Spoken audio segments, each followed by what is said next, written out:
Hi near and dears, welcome back to once more. இன்றைக்கி கருப்பு கவுனி அரிசி வச்சு ஒரு ஸ்வீட் பண்ண போகிறோம். இதுக்கு நான் அரை கப் கருப்பு கவுனி அரிசி எடுத்திருக்கேன், 125 கிராம்ஸ். அதே கப்பால் 1/4 கப்பு பாதாம் பருப்பு எடுத்திருக்கேன். இது ரெண்டுத்தையும் 3லேருந்து 4 தடவை நல்லா வாஷ் பண்ணிவிட்டு இதுக்கு தேவையான தண்ணி ஊற்றி முதல் நாள் நைட்டே ஊற வச்சுடுங்க. இது மினிமம் 6 to 8 ஹவர்ஸ் நல்லா ஊறணும். இதை ஒரு மிக்சி கப்புக்கு மாற்றிக்கோங்க. மாற்றிட்டு 10லேருந்து 15 தேங்காய் பீசஸ் நான் சேர்த்துருக்கேன். நீங்கள் தேங்காய் பீசஸ் உங்களுக்கு எவ்வளோ வேணுமோ அந்த அளவுக்கு சேர்த்துக்கோங்க. சேர்த்துட்டு இதை ஒரு ரவை பதத்துக்கு கொரப்பாக அரைச்சி எடுத்துக்கோங்க.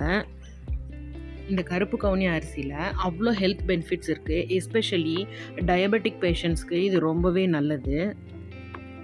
இது கூடவே நம்ம பாதாமும் போட்டு செய்கிறதுனால ப்ரோட்டீன் ரிச்சான ஃபுட்டாகவும் இருக்க போகுது. பாருங்கள், இந்த அளவுக்கு கொரப்பாக அரைச்சி எடுத்துக்கிட்டால் போதும். ஒரு வாணலியில் 2 ஸ்பூன் நெய் விட்டுக்கோங்க. நெய் கொஞ்சம் நல்லா சூடானதும் இந்த டிஷ்ஷுக்கு தேவையான முந்திரி பருப்பை போட்டு நல்லா கோல்டன் கலரில் ஃப்ரை பண்ணி தனியாக எடுத்து வச்சுக்கோங்க.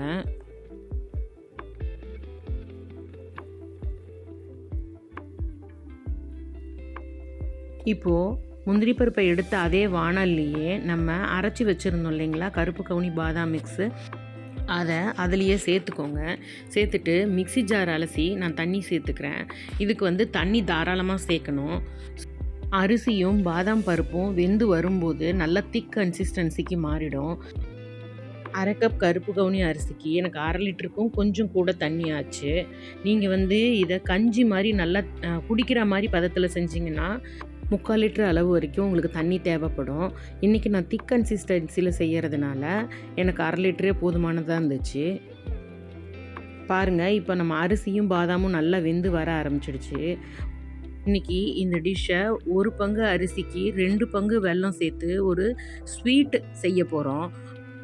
இதையே நீங்கள் வெல்லம் சேர்க்காம உப்பு சேர்த்துட்டு நல்லா கெட்டியான களி மாதிரி பதத்துக்கு வேக வச்சு எடுத்துட்டீங்க அப்படின்னா சட்னி சாம்பாரோட காலையில் பிரேக்ஃபாஸ்ட்டாக சாப்பிட்றதுக்கும் சூப்பராக இருக்கும்.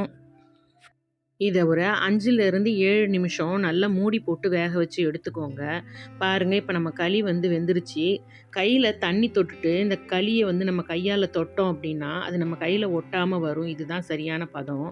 இதுக்கு 1 கப்பு அரிசிக்கு 2 கப்பு வெல்லம் நான் சேர்த்துருக்கேன். வெல்லம் என்னோடய வெல்லம் நல்ல சுத்தமான வெல்லங்கிறதுனால நான் டைரெக்டாக சேர்த்துருக்கேன். அப்படி இல்லைன்னா நீங்கள் வெல்லத்தை தண்ணி ஊற்றி காய்ச்சிட்டு அந்த பாகை மட்டும் கூட இதில் நீங்கள் சேர்த்துக்கலாம். இப்போது ஸ்வீட் ரெடி ஆகிடுச்சு. வெல்லம் மொத்தம் கரைஞ்சிட்டு நல்லா கிளாஸியான ஒரு லுக்குக்கு வந்துடுச்சு. இது கூட நம்ம வறுத்து வச்சுருந்த முந்திரி, ஏலக்காய் 2த்தையும் சேர்த்துக்கோங்க. சேர்த்துட்டு நல்லா கிளறி கொடுத்துருங்க. இதுக்கு 2 டீஸ்பூன் நெய் மட்டும் போதுங்க. பாருங்கள், எவ்வளோ ஹெல்தியான நியூட்ரிஷியஸான ஒரு ஈவினிங் டைம் ஸ்நாக்ஸ் ரெடி. உங்களுக்கு இந்த டிஷ் பிடிச்சிருந்தது அப்படின்னா எப்படி இருந்ததுன்னு கமெண்ட் பாக்ஸில் சொல்லுங்கள். ஈவினிங்ஸில் ஸ்கூல் விட்டு வர்ற குழந்தைங்க ரொம்பவே விரும்பி சாப்பிடுவாங்க.